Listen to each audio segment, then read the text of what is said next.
La corrupción, el narcotráfico, la violencia y una agenda populista autoritaria y con indicios de contaminación china tienen a las democracias de América Latina de cabeza y en peligro. Para conversar sobre los caminos peligrosos que andan nuestras democracias, tengo el privilegio de presentarles al doctor Yamil Mahuad, presidente de Ecuador de 1998 a 2000, después de haber ocupado otros cargos importantes en el Estado, incluyendo la alcaldía de Quito en 2 periodos.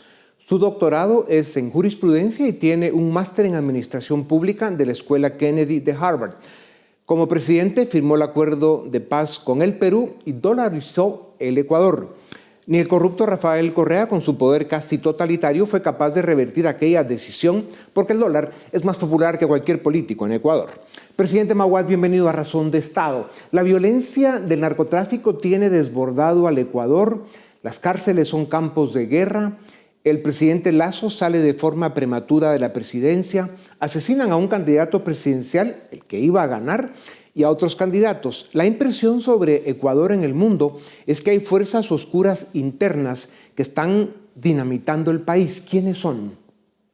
Yo creo que, igual que la mayoría del pueblo ecuatoriano, definimos al problema de la violencia como el principal del país y el problema de la economía como el segundo problema. Yo diría que hay varios factores. Primero, la ubicación geográfica de Ecuador. Estamos ahí entre Colombia, un gran productor de cocaína, y Perú, por donde se trafica también la cocaína que viene de Bolivia. Tenemos una amplia costa al Pacífico. De ahí sale ese producto para ser llevado por barcos más grandes hacia los centros de consumo. Entonces, ese es un primer factor, la situación geográfica. Segundo, una gran cantidad de políticas públicas tomadas, especialmente por el gobierno de Correa. Él quitó un sistema de supervisión aérea de avionetas y de transportes marítimos que traían droga, lo eliminó y no puso a cambio nada. Flexibilizó totalmente la entrada al país, quitó visa a los ciudadanos del mundo, entraron personas pertenecientes a mafias de todos los sectores sin ningún control. Luego, vinculaciones y acusaciones muy concretas de haber tenido financiamiento de las FARC para su campaña. Entonces, luego a miembros de las pandillas locales los dijo que eran jóvenes que merecían la posibilidad de reformarse, los puso de candidatos a legisladores en sus listas, los llevó a la Asamblea Nacional. Todo eso produjo un sistema acumulativo de cosas, solo he citado algunas, y llegamos a la situación en que hoy nos encontramos, que es terrible, dolorosísima, y para la cual nunca estuvimos preparados, Dionisio, porque mi país no tenía experiencia en eso. Así es.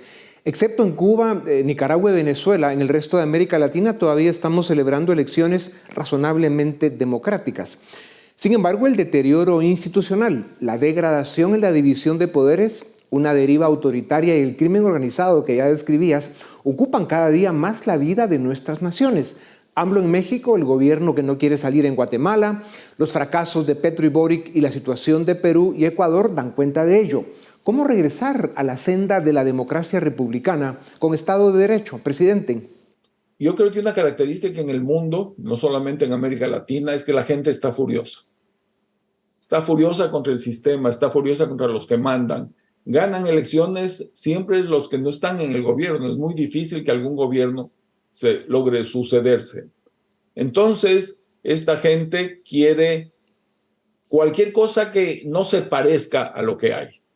Entonces aparecen candidatos, los más radicales, extremistas, extraños, outsiders sin lugar a dudas, pero no solo outsiders, sino outsiders extraños, algunos estrafalarios, pero como son tan distintos de lo que hay y la gente quiere ponerle una bomba a lo que hay, terminan votando por ellos. ¿Cómo rescatar a la democracia? Es la pregunta.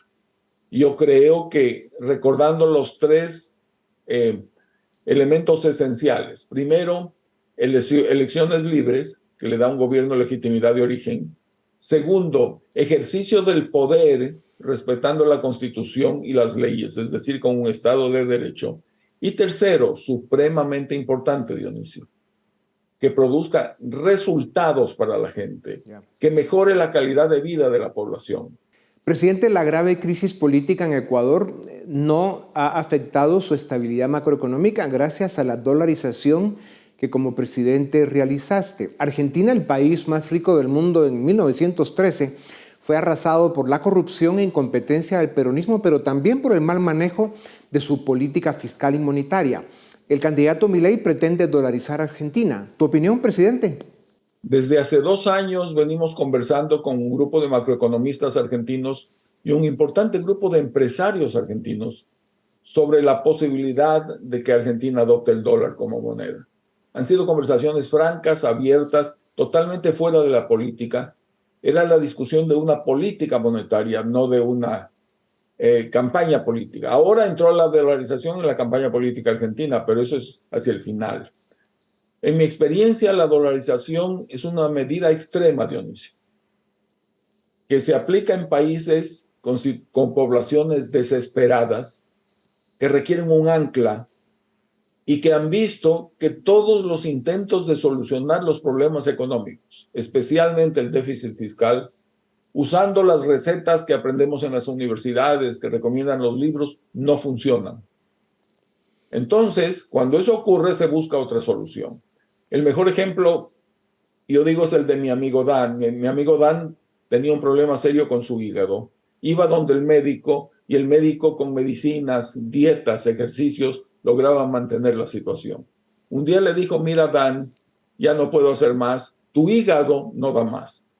Tu opción es o te trasplantas el hígado o vas a morir. Y la primera reacción fue, eso es imposible, es una cosa dificilísima, muy riesgosa, yo no quiero eso. Bueno, no tienes opción. Entonces, ¿qué necesitó Dan para poder tener un trasplante de hígado?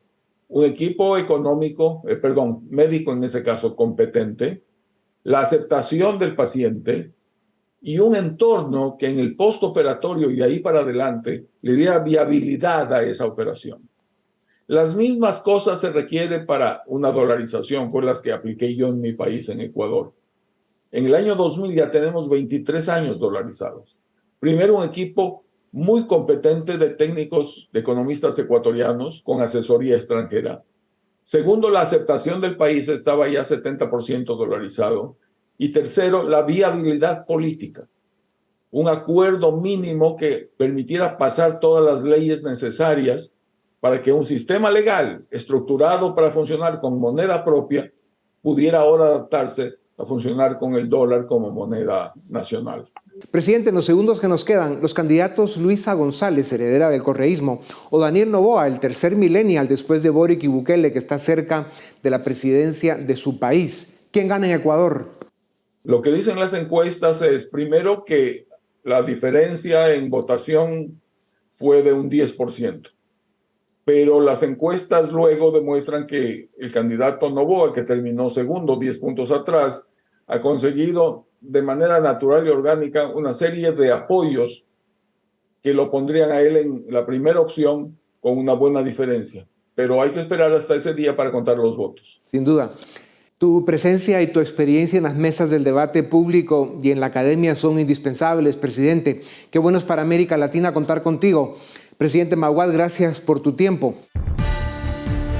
Suscríbete y nos ayudas a defender y a promover los valores de la libertad.